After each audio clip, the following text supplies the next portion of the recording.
Cara, veja agora um impressionante relato do médium e professor Wagner Borges de uma de suas experiências espirituais. O relato foi ao ar em seu programa Viagem Espiritual, na Rádio Vibe Mundial de São Paulo.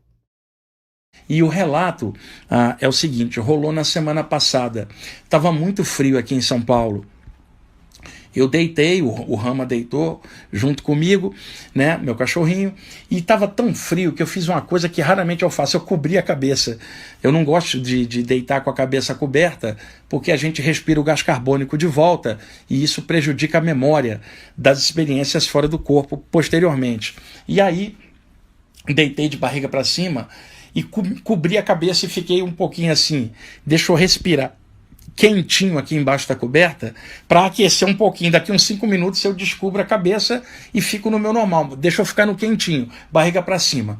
Comecei a pulsar luz no meu chakra frontal, luz branquinha, clarinha, ali dentro do cobertor, quando de repente eu não conseguia mais me mexer. A catalepsia projetiva, a paralisia do sono. Eu fiquei num estado alterado, paralisado. Logo a seguir eu me senti flutuar algumas polegadas por sobre o corpo, mas não totalmente para fora, ligeiramente por cima do corpo, né? É chamado de descoincidência projetiva.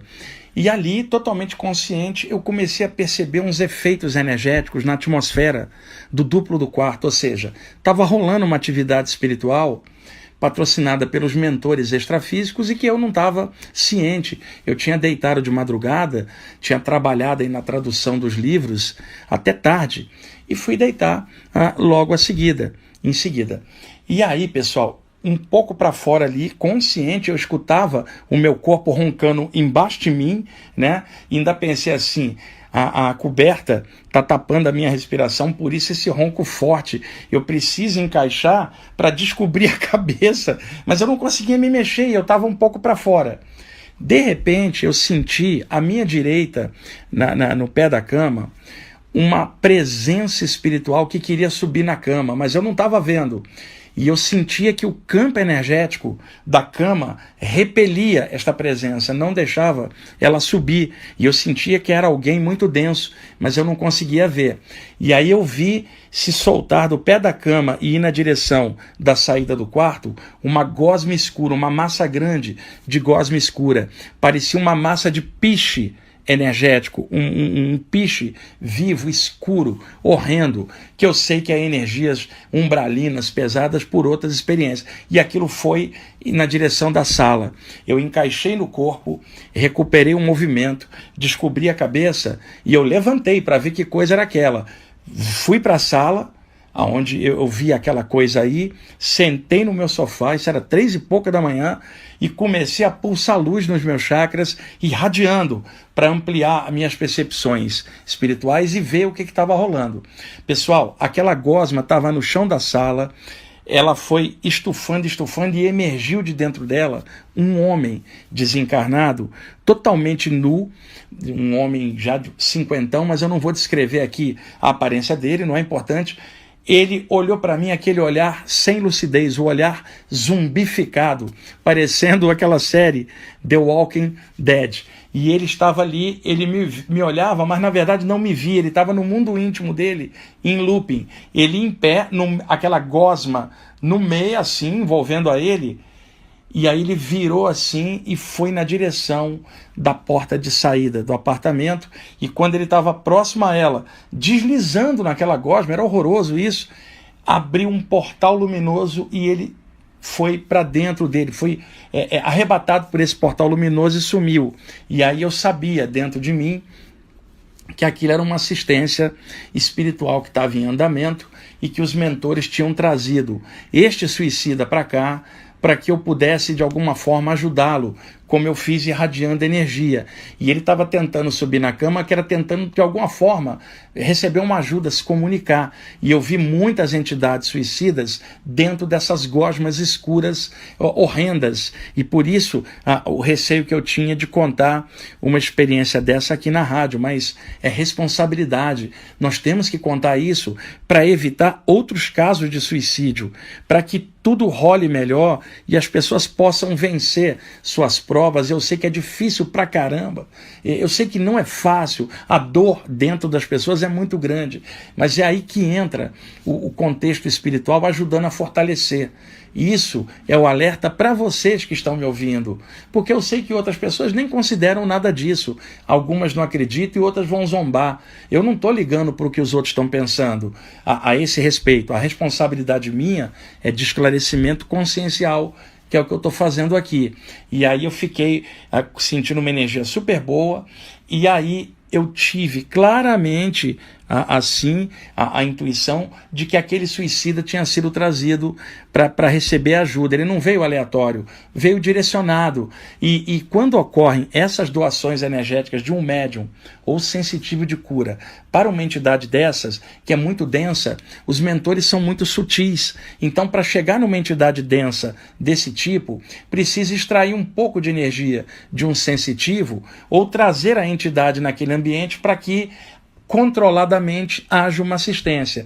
E é claro que para uma assistência para um suicida, os mentores se utilizam das energias dos 3 chakras de baixo: o umbilical, o chakra do baixo ventre e o chakra da base da coluna, para que ao exteriorizar a energia, isto tenha um certo nível de densidade que chegue na frequência energética do corpo astral de um espírito que está numa condição muito ruim. E é claro que ao mexer nessas energias dos chakras de baixo, a tendência é que a lucidez do projetor ou do médium oscile. É normal. Teóricos jamais saberão disso, porque isso é a prática mediúnica, que muitos projetores não têm, porque só trabalha a parte anímica. Então, pela experiência de anos como médium de desobsessão, eu sei disso. Então, ocorrem alterações de lucidez em função da lucidez, da energia afetar a lucidez nesta condição. E ali tinha acontecido isso, e assim que esse suicida foi levado, eu voltei à lucidez normal, estava totalmente consciente e estava um frio de lascar aqui em São Paulo. Eu falei, eu vou correr para a cama agora, vou deitar, não vou cobrir a cabeça de novo, vou pulsar a luz aqui na minha testa, porque agora está na hora de ir para fora do corpo, feita essa assistência. Eu estou olhando o tempo aqui, estamos em cima do horário. Eu vou voltar já, depois do intervalo, e continuo esse relato, tá bom? Estamos voltando com a segunda parte do programa Viagem Espiritual. Deixe-me dar continuidade ao relato do que eu falei no primeiro bloco. Então, retornei para a cama, deitei, virei para o lado direito, o Rama deitado, encostado em mim, porque estava frio. Ele detesta frio, ali bem colado comigo. Comecei a pulsar luz branca dentro da minha testa. Como eu já comentei com vocês em programas anteriores, rolam fenômenos de clarividência viajoura, que é o nome que a parapsicologia deu para uma variação da clarividência, quando a pessoa tem a visão extrafísica de algo. Pode acontecer o seguinte: você está deitado e a aura do chakra frontal dilata, estufa, parecendo que você está ficando com testão, né? Solta, como a aura das mãos solta. Na hora que alguém aplica energia, as mãos parecem que estão grandes, que é a dilatação da aura das mãos, que eu já falei muitas vezes aqui. Então pode dilatar a aura de qualquer chakra, e é muito comum pulsação de energia dentro do chakra frontal, caracterizando uma espécie de parece a sensação como se tivesse um coraçãozinho batendo no centro da testa internamente, ou uma pulsação de luz clarinha ali, bem interessante. E às vezes a boca do chakra frontal espicha um pouquinho para fora e você vê coisas à distância, parecendo que a sua visão está lá, mas você não saiu daqui. Se a pessoa não souber diferenciar, ela vai confundir esse tipo de clarividência viajoura com uma projeção astral que ela não teve, ela não está fora do corpo, mas o sentido da visão mental, a clarividência, está à distância, parecendo que ela está lá visualmente e ao mesmo tempo está aqui. Caso ela estivesse fora do corpo lá, ela não sentiria o corpo no momento. A consciência dela estaria lá, mas a consciência dela está encaixada aqui no corpo e a percepção visual à distância por causa do espichamento do chakra frontal. Vocês devem se lembrar que em programas recentes eu toquei nesse assunto. O que eu quero esclarecer para vocês é que na hora em que essa clarividência viajoura ocorre, os mentores extrafísicos muitas vezes estão aguardando a pessoa sair do corpo num trabalho espiritual. Então, muitas vezes, você ainda está encaixado no corpo, entre a vigília e o sono no estado alterado, quando o chakra frontal dilata e você começa a ver à distância o lugar onde você se verá projetado em instantes, como se fosse um trailer da projeção astral que você terá daqui a pouco, já dentro da sua mente, antes da saída. Isto ocorre muito com médiuns e curadores, onde amparadores direcionam as projeções. Novamente eu vou falar, isto ocorre em função de atividades anímico-mediúnicas, mais comuns a médiuns e curadores do que a outros projetores que só estudam o trabalho com saída do corpo, mas que não trabalham a exteriorização de energia, nem nada anímico, nem mediúnico aqui na vigília. Somente é o pesquisador de projeção, tem muitos assim, muitos que são autores de livros, e tem os outros como eu e tantos outros aí que têm fenômenos anímicos mediúnicos acoplados dentro de trabalhos de assistência espiritual, e por isso nessa vibe a gente fala muito nisso, porque é o que a gente está vivendo, e isso aí pode esclarecer e ajudar nas experiências de quem está escutando os relatos. E aí, pessoal, eu deitado para o lado direito, o chakra frontal já dilatado, espichou a minha visão mental, não era uma saída, só a clarividência. E eu comecei a ver um cemitério que eu não sei aonde é.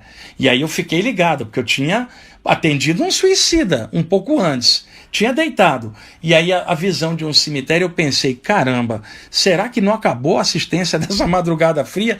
Será que vão trazer outro ou eu vou ser levado até lá para ajudar mais alguém, né? Eu comecei a pensar comigo mesmo. De repente, naquele ambiente do cemitério, surge um homem montado em cima de um cavalo branco enorme, muito lindo. Não era uma forma mental, é um animal desencarnado, com a qual aquele espírito trabalha. Treinou o animal para se deslocar em ambientes muito densos. E esse espírito estava todo vestido de roupa preta, um capote preto, uma cartola na cabeça que cobria a testa dele. Eu não conseguia ver o rosto dele. Ele não deixava ver, mas eu senti uma atmosfera nele de alegria, de força, de positividade. E aí este ser se comunicou telepaticamente comigo à distância e disse que ele que tinha enviado o suicida para assistência, ele tinha tirado o cara do duplo daquele cemitério e arremessou para cá, e os mentores que trabalham comigo, que já estavam avisados disso, superintenderam o trabalho. Ele não veio para cá, ele só arremessou o cara para o astral aqui de casa, para os mentores meus fazerem assistência aqui junto comigo. Mas foi ele que tirou o cara do ambiente pesado, seja lá onde estava acoplado a este cemitério, gente. É incrível. É um guardião de cemitério. Eu já contei para vocês outras experiências de eu ter encontrado entidades assim. Na Umbanda seria chamado de Exu guardião, Exu caveira, o que quer que seja. Eu não estou preso a área nenhuma, por isso eu não estou preso a nomenclatura nenhuma. Mas claramente seria chamado de um Exu, que é uma entidade que trabalha em ambientes bem pesados. Nesse caso, a gente não está falando de uma entidade que está lá no plano mental, não, é uma que trabalha no duplo de um cemitério aqui na Terra, encarando uma barra pesada, danada, e a aparência dele poderia assustar alguém, o cara vestido de preto, cartola, imagina alguém correndo achando que é o capeta, né? E que nada, uma emanação de alegria, positividade, é um trabalhador espiritual que opera no duplo dos cemitérios, soltando suicidas e entidades muito densas, uma entidade respeitável, e eu me senti muito honrado dele ter deixado eu percebê-lo. Aí a outra surpresa, ele saltou do cavalo, como um cavaleiro salta normal, naquele ambiente não dá para fazer flutuação, volitação. Eu já contei para vocês em outros programas como isso é difícil em ambientes densos. E logo depois apareceu um lobo desencarnado, um lobo cinzento, animal desencarnado também, que trabalha com ele desmanchando energias pesadas daquele astral do cemitério. E eu me lembro da série Nosso Lar do André Luiz, onde ele conta que grupos de mentores desciam no umbral com uma matilha de cães desencarnados treinados para dissolver formas mentais pesadas. A mesma coisa eu estava vendo ali. Ele trabalha com um cavalo desencarnado encarnado em um lobo cinzento. Ele não é de conversar muito, é uma entidade silenciosa, respeitosa, bem austera, e ele tem uma força espiritual, pessoal, porque para segurar a onda nesses ambientes não é fácil. E imagine uma entidade dessa sendo vista por uma pessoa preconceituosa espiritualmente, ou que não entende bem dessas coisas, vai dizer que é uma entidade do mal, uma entidade inferior, sabe? Nada disso, são estereótipos que as pessoas precisam combater. Não é a aparência de ninguém que dá o nível de alguém, é a qualidade da energia que você sente, é o conteúdo do que ela passa, sabe? Você sabe que é alguém do bem, mesmo que esteja com uma indumentária diferente, porque aquele astral é pesado pra caramba. Não é um ambiente violeta nem rosa, é um ambiente cinzento, pesado pra caramba. E entidades assim operam, protegendo a sociedade de entidades nefastas que muitas vezes, ao sair do astral do cemitério, patrocinam obsessões e outras coisas, né? Que eu já contei tantas aqui, lances desses ao longo dos anos. E aí ele fez um sinal para mim de despedida e falou assim: até a próxima. E aí eu deixei de ter essa visão, voltei ao meu estado normal, porque eu estava no estado alterado, fiquei ali quietinho, e aí eu levantei e fui escrever esse relato para não esquecer. E foi aí que eu fiquei receoso de passar um relato desses aqui. Eu já passei tantos outros, mas é que nós estamos vivendo uma época de pandemia tão complicada, as pessoas estão meio zoadas, né? Em geral, a humanidade inteira, todos nós. E às vezes, jogando um conteúdo desse, tem alguém que pode ficar assustado, mas a responsabilidade é maior. A pessoa precisa saber das consequências do suicídio. E o objetivo disso é evitar que outras pessoas cometam o mesmo erro. Não tem julgamento em cima de ninguém, tanto que eu ajudo pra caramba essas pessoas, assim. Eu não tenho como ajudar algo direcionado, é sempre situações que são trazidas para mim pelos mentores espirituais. Eu não sei o nome de ninguém, nem de onde veio, eu só sei da luz que eu preciso projetar. E por detrás de uma entidade dessa aí, guardião de cemitério, existe uma hierarquia espiritual que vem do mais alto até chegar nele, e outros que sequer eu vi, né, e que trabalham em ambientes mais pesados ainda, mas remontando a um comando superior, e neste caso o comando dessas entidades que operam baseadas no astral da Mãe Divina, em várias culturas, a mãe de todos, a mãe dos sofredores, a mãe dos aflitos. Lá no Tibete seria associada a Bodhisattva Tara, a mãe dos aflitos, aquela que dissolve os sofrimentos. Cada cultura desenvolveu sua forma de reverenciar os aspectos da Mãe Divina, né? E aí eu estou contando isso para vocês